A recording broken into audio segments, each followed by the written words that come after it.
Hello, and welcome to the Doctor Bros, where we have an honest discussion around vet life in and out of the clinic. My name is Brandon, and I will be your doc of the day and your guide through this episode. I'm here with my closest friends from vet school. I am currently a small animal internal medicine resident that is living in Ames, Iowa. Hey there, this is Jeff from Louisville, Kentucky. I did a dermatology residency, and now I'm an associate vet here waiting to take boards. Hey, this is Chris. I'm a GP in North Carolina.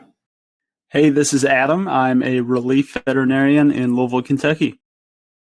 Today we have a special guest, Dr. Willie Bidot. He is an Tuskegee grad from the class of 2014. He's a board-certified lab animal veterinarian, and he also has a master's in public health.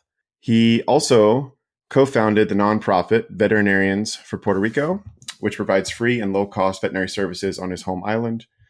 He is a board member of the Multicultural Veterinary Medical Association, or the MCVMA, and offers financial education to other veterinary professionals through Veterinary Financial Summit, and also co-hosts the Veterinary Financial Podcast. So please welcome Willie to the Doctor Bros.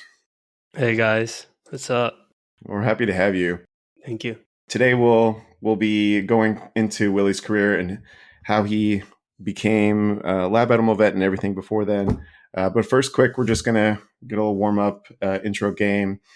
I think all of us are, in some shape or fashion, sports fans. So just regardless of the league or the sport, if you had to pick one team that you'd say is your favorite team, what would be your favorite team? Georgia Bulldogs. The question was not for you, Jeff.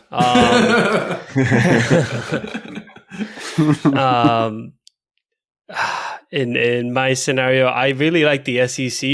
I can't say I like one team. It's just because I've moved around so much. I lived at Auburn for Tuskegee.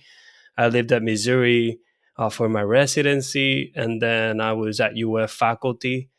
So I'm a huge SEC fan. So in this case, the best team right now is the Georgia Bulldogs. So go Dogs. I know that's right. Season's still early. Go Dogs. Well, I'm an Auburn fan. If you guys had video, you can see all my Auburn gear that I've got on right now. Not the best season so far, but it'll be fine. You're doing better than Adam's team. It's okay. Should we start playing the Sarah McLachlan music? Yeah. So these guys know that I'm unfortunately a Chicago Bears fan. We gotta win. So season's turning around. But yeah, it's been hard. And this is Chris. I'm a big Dolphins fan, so that's who I'm rooting for. Have been through the hard times too, so hopefully Adam has some light at the end of the tunnel and they'll get better. Maybe he'll be alive. I don't know. Yeah, for sure. Maybe your kids will get to see championship. Always looking ahead. All right. Well, we'll just kind of to get into things. So with Willie, we talk a lot to some of the guests that we've had on about kind of what got you to like the veterinary field in general. So do you mind just talking about what got you into veterinary medicine? Yeah, so I'm sorry, but pretty basic. I wanted to be a vet since I was a kid, blah, blah, blah. Yeah, and that's really the case. But going to vet school was not an easy path. I applied to vet school 3 years in a row.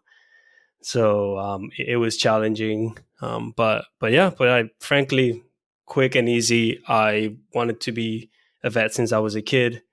We're probably going to talk a little bit about my nonprofit, but during my undergrad, I always thought, man, if I become a vet, I really need to help all the stray animals in Puerto Rico, which is why I love this career right now, because I am doing that.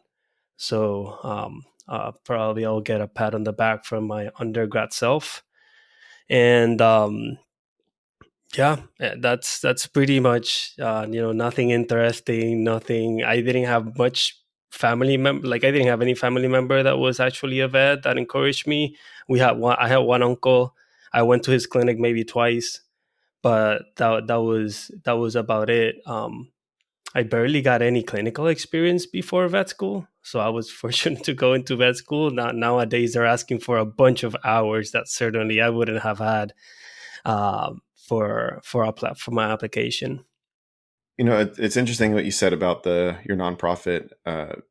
Just being able to help a large number of animals is a really big deal. Like right now, the specialists are outnumbering the GPs today, but specialty medicine, regardless of where you're at, is usually focused on a very small number of animals relative to what can be done as a GP vet or a shelter vet like Dr. Rutan when she was on. So it's just really interesting. And as far as lab animal medicine, it's probably something that's not even on most folks' radar. Can you tell us a little bit of how you got into that specialty and kind of what drew you to that specialty? So yeah, that one I certainly did not know I wanted to be like a lab animal vet when I was a kid. So I was in Tuskegee and during my time, but it was pretty much your time too. But now it's not that common to do like an internship and residency. Everybody was doing internships, so I knew I was going to do an internship. That was a no-brainer. But I kind of thought I want to specialize after my internship and wasn't really sure. I was the president of the internal medicine club, so I kind of like internal medicine. But then one of my friends, he mentioned, you know what, you have a lot of research in your background. And I did. Every summer, I always did a research program or whatnot. And you have the personality of a lab animal vet, which up to this day, I don't know what that meant. But I was literally about to ask, what's that? I frankly don't know. You can ask if any of you still talk to Ralph. He was the one who said that. Tuskegee grad. So yeah, and then that last year, fourth year, I started learning more about lab animal medicine and actually went to a place with a big residency program and whatnot. And I was like, man, this is cool. Then I did my internship, which completely sucked. So I was like, yeah, I'm going to lab animal. I'm going to lab animal for sure. And yeah, that's what I did. No, that's interesting. And we can probably kind of get into a little bit more detail about what that entails on like a day-to-day.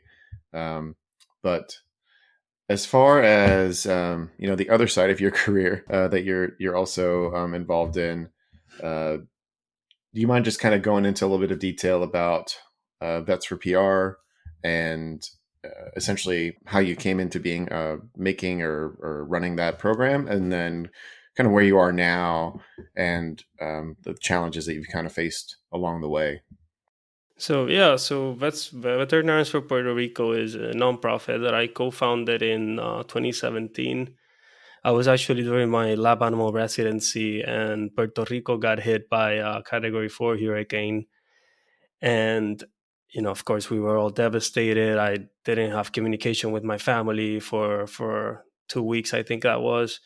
And I sat down with a colleague of mine that was doing an internal medicine residency in Missouri, also Puerto Rican, and we just talked and said, like, what are we going to do? How are we going to help? So, of course, we knew everybody was going to help the humans. So we wanted to help the animals. And that's where the idea of Veterinarians for Puerto Rico came upon.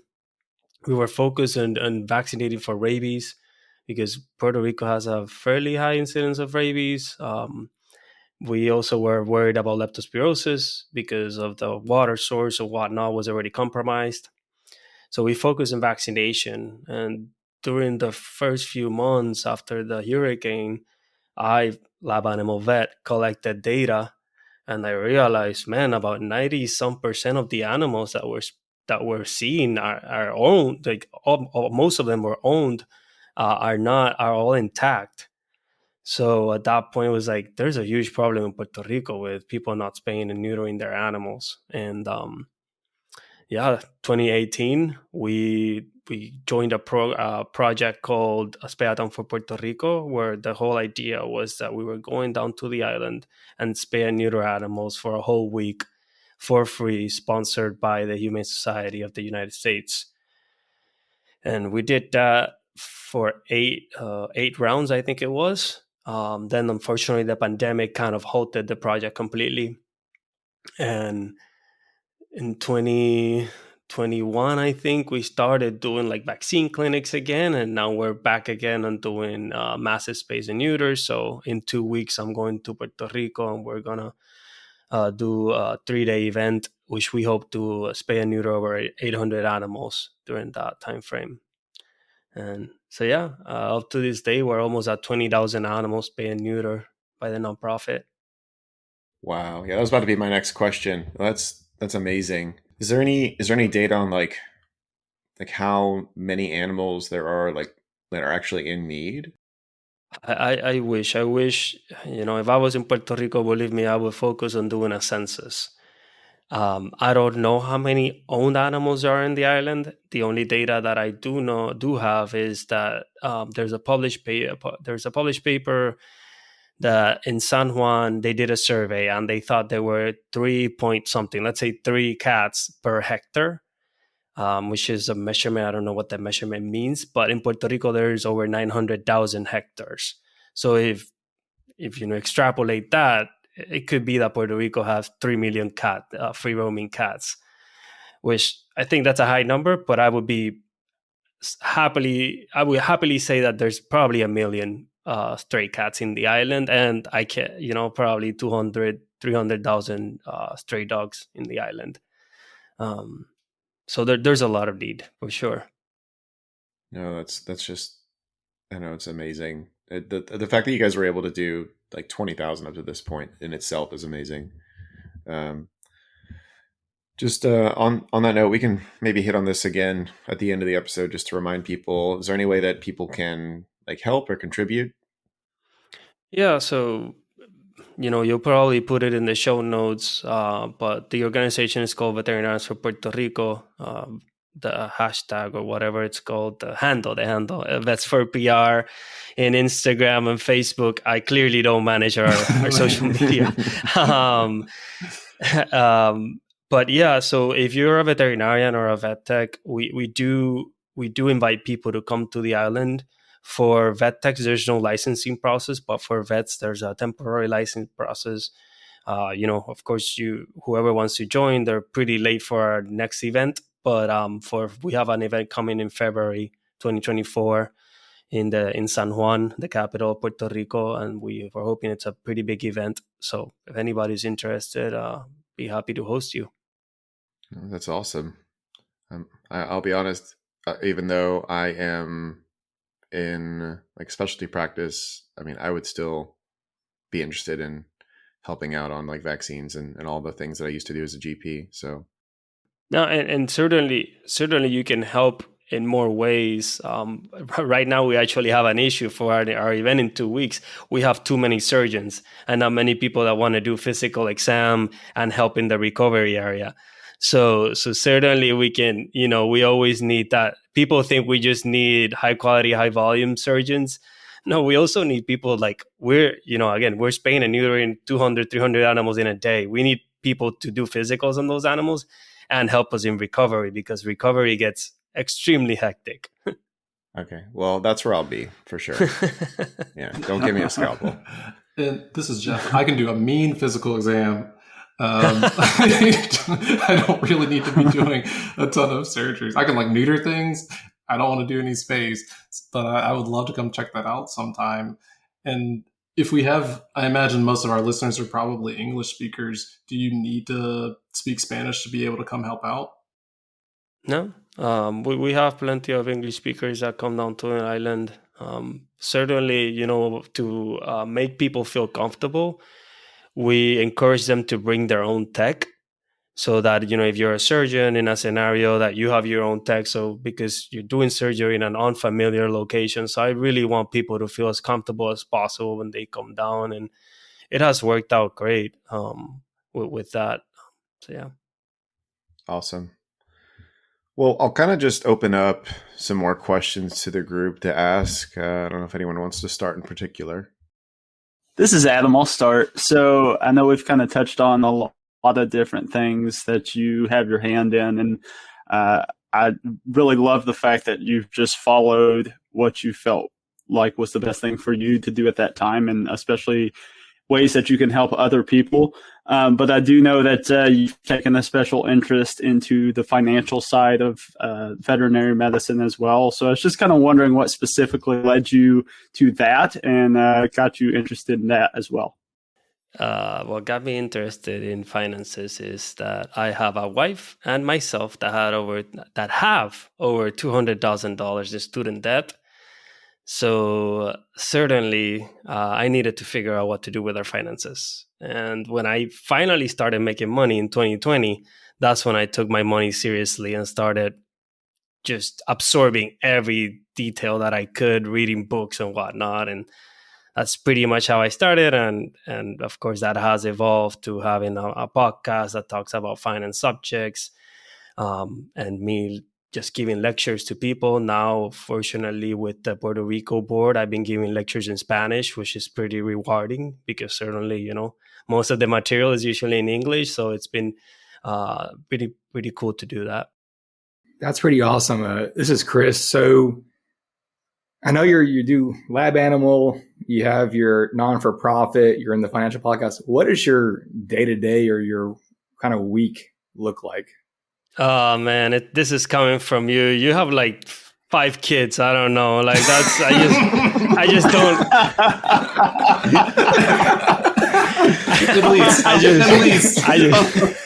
I just don't have kids, man. So. Oh my God, is that the secret?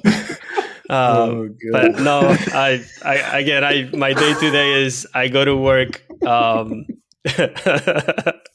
And I don't know. My hobbies are like working out and working for the nonprofit. So that's really a hobby. So at nights, right now, my wife is like Jeff studying for boards. So we're both sitting in the office, her studying, and I'm just doing stuff for the nonprofit, applying for grants and whatnot. So that's pretty much how that has evolved. The financial aspect, fortunately, I have dedicated enough time already, quite a few years. So most of the people just need to know really basic information. So I have lectures for most like student loans, just regular finances, asset protection. So for me, it's already like just repeating myself. So in that case, and that's again that I think that comes natural. I feel like a bulk of my free time goes to the nonprofit.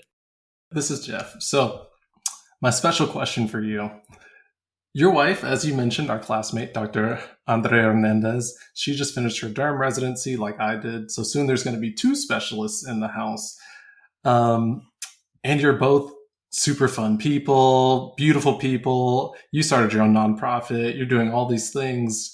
How does it feel to be a part of a veterinary power couple? Oh, you're making me blush. No, man, for me, the most, you guys mentioned I'm a board member of the MCVMA. So I think I've been a member almost 3 years now. And just seeing the need, just this week, I spoke to a Puerto Rican kid who's never met a Puerto Rican veterinarian. So her and I being 2 Latinos specialized, her, from what I know, she will be the first a Puerto Rican dermatologist. So that's already rewarding, going back to Puerto Rico even once, I don't know, a month or whatever, like in some sort of cycle, to offer that service in the island, a service that has never been offered there. That's just pretty rewarding to me. And with the nonprofit, I have helped so many, I call them kids, but they're 20-year-old that want to go to vet school, just don't know how. So I help them out. I sometimes write letters of reference for them. And again, it's just reward. I really like to give back, as you guys can see. And if it's to my home island, I'm extremely passionate about that. And This is Jeff again. You brought up a really good point. Since I know that they're currently building or organizing a vet school in Puerto Rico for the first time, but when you're growing up in Puerto Rico, I mean, like I'm privileged to be, from Georgia. So like there, even though I didn't go to ours, it was pretty easy to just drive over to where we went to Tuskegee. So what's it like when you're growing up and you want to be a vet in Puerto Rico and you have to leave the island, you have to fly every time you want to see family? What is that like for people trying to come to the mainland to do vet med? Yeah, so it's, you have to move out of you have to move out from your island to go to vet school. So that's already pretty stressful. Personally, I was fortunate that while I was at the University of Puerto Rico, I did 2 exchange programs. So I was 1 year at University of Massachusetts and I was 1 semester in Australia. So I was already familiar to being away of the island for a long period of time. But certainly, it's a big culture shock, language shock, everything shock. Again, my wife never lived anywhere outside the island before she went to vet school. So certainly it's a very different environment. And then we're talking about Alabama, baby. That's not a city. It's very different. It's very different. Oh, Alabama. But again, we're fortunate that there's a big move to increase diversity in the profession. So there was actually a vet student conference in Puerto Rico in August, and I was amazed about the amount of Puerto Rican students in different universities. For me, it was always like Tuskegee, LSU always had like 2 or 3, and that was about it. Like maybe one randomly in UPenn or something like that. But now you're seeing more people in different universities. So that's pretty rewarding. And now with, like you mentioned, Puerto Rico is on the application process for a vet school. There's a big private university group called Ana Jimenez, and they are trying to open up a vet school. I've been involved in communication with them to hopefully be faculty of that vet school. So that would be pretty cool. There's not many vet schools in the States, and having one in Puerto Rico would be awesome.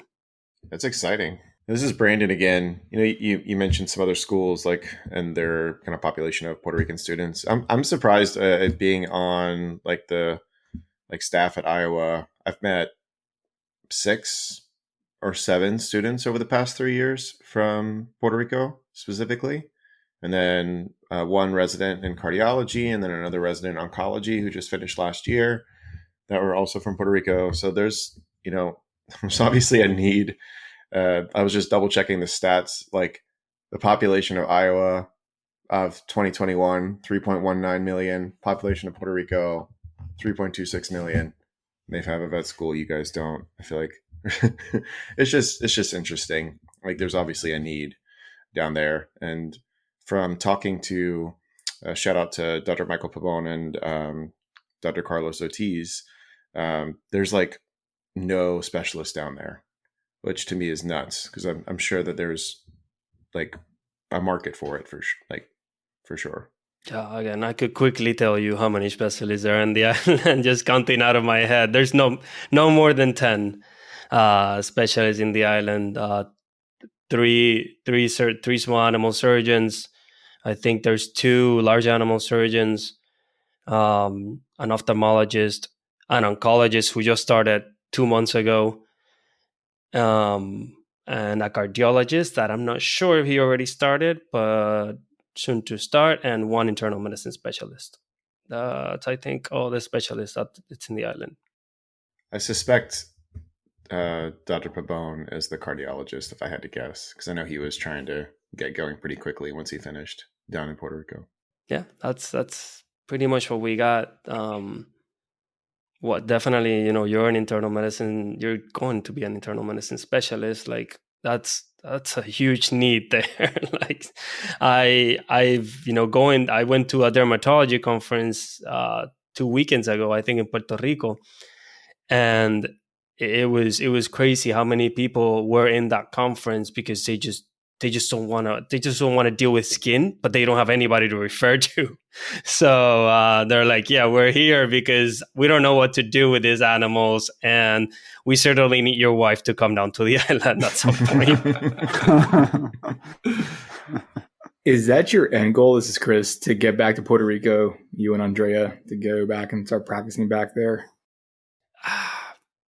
I don't have an angle really. Like, just I've been thankful that I just flow with life. When people ask me why, you see my CV, and I just moved around. It's like, that's where my profession has taken me.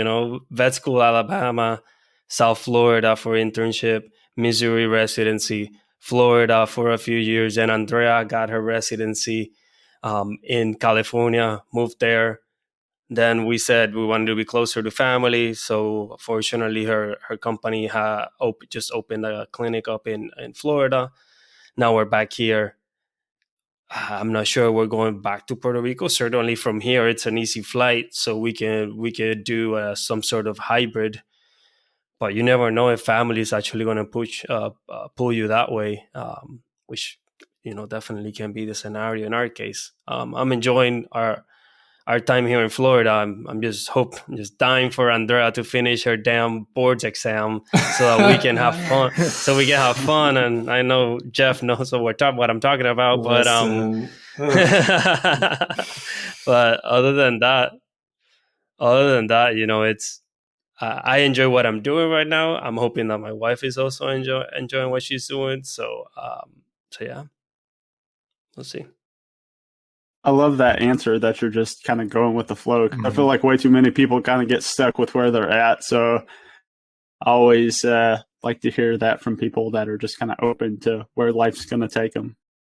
And kind of on that note, this is Jeff. So Willie, clearly you've accomplished mind-blowing goals, and you're a thought leader in the vet field. You're an innovator in the vet field. You've done some entrepreneurial stuff.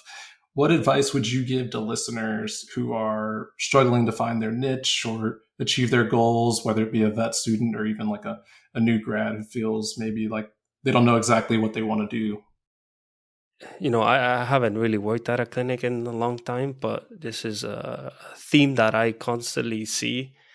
I do contract reviews for veterinarians, and I hear the same thing over and over again. And most vets are leaving their jobs because they feel like they're doing everything, or their team is not that efficient. Unfortunately, us as high achievers, we try to do everything. And working with the nonprofit, I have had to delegate so many things, and because a lot of things don't make me passionate. Like some, like I don't do. So let me tell you this. I'm happy to say I'm the president of this nonprofit that has spayed and neutered over 20,000 animals. I have maybe done 200 of those surgeries. I am not a huge surgery fan. I actually like recruiting people, gathering money for these events, and just organizing the whole thing.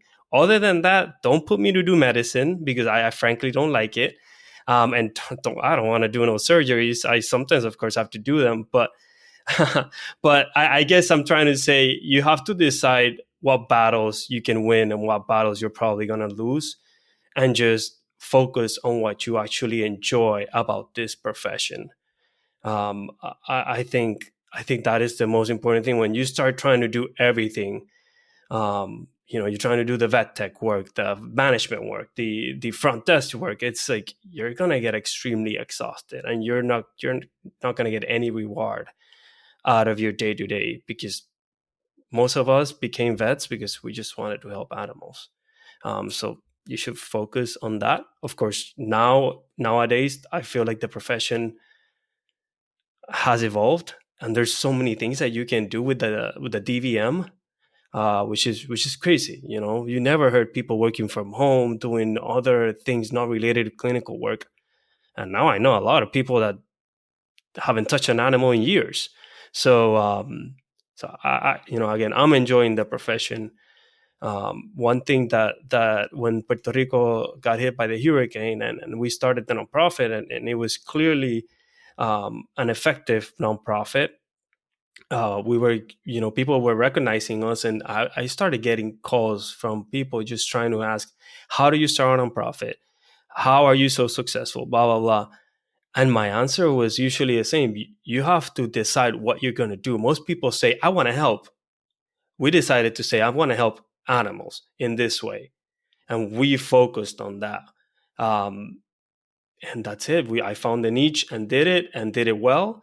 And that worked out. But I saw a lot of nonprofits appear and disappear because they just wanted to help. And they may have collected some money, spent it, and then it's like, I don't really know what we're doing, so I'm just going to shut down. So yeah. Sorry, that was a long answer. No, yeah, I love that. I love that answer. All right, well, before we move on to like one like final more serious question, just on a lighter note, as a Puerto Rican, what would you say is like the dish that we have to try when we come down there and help for the nonprofit? That's a wow. I like, so I'm gonna say, what I like when I go down to Puerto Rico, I'll eat anything plantains. So mofongo, which is a mashed plantain thing that they do, tostones, and fish. Man, fish. I love. There's some good restaurants with great fish. Of course, it's locally sourced. So yeah. But rice and beans is a common dish. During the Christmas time, I don't know if JT has come. Jeff hasn't come in the Christmas time, but he's coming this year. Like it's all about the greasy stuff, pig fried stuff, a lot of alcohol. Yeah, that's pretty much it. Yeah, I can't wait. No, you cannot wait. You can't go wrong with plantains. Oh my god! I just had tostones tonight, so yeah. Oh man, I'm so jealous. With white rice and black beans. I mean, yeah. It was, yeah. Did you make it, Chris? The tostones, yeah. The black beans, no. That's a long process to do. I need to get my dad's recipe for that. And the rice, yeah. And then chicken was just chicken thighs, put them on the grill, and they're good. Heck yeah. Oh my god, that sounds so good. All right, well, just to close out, Willie, if you had to give a fellow Puerto Rican that's aspiring to be a veterinarian advice, is there anything specific that you would say to them? Be open to different aspects of the profession, different experiences. I feel like that's what I did. I was always open to listen, experience, and that has just opened doors, man. I'm a yes man. Of course, that's not always good. Sometimes you get tired of saying yes, but that has opened so many doors for me. So yeah, again, just be open to different experiences. And we'll put these in the show notes, but Willie, can you remind everyone where we can find you? Yeah, Instagram @Willie B. Awesome. Well, thank you so much to our listeners for listening to the Dr. Bros. If you enjoyed it, please leave us a 5-star review on Apple Podcasts or anywhere that you listen to your podcasts. We will love you forever, as Jeff and I say. Yeah, we will love you forever. It would also help us out if you could share this episode with others who may be interested in today's topic. You can also tell us what you want to hear. You can drop suggestions in the comments or shoot us an email at thedrbros@gmail.com or DM us at thedrbros on Instagram. You can also reach me at Dr. Mason Intmed on Instagram. And this is Jeff. You can find me on Instagram and TikTok at DermDrJeff, DermDogtorJeff. And this is Chris. You can find me on Instagram at Dr.Chris And this is Adam. You can reach me on Instagram at DrAdamDVM. That's DrAdamDVM.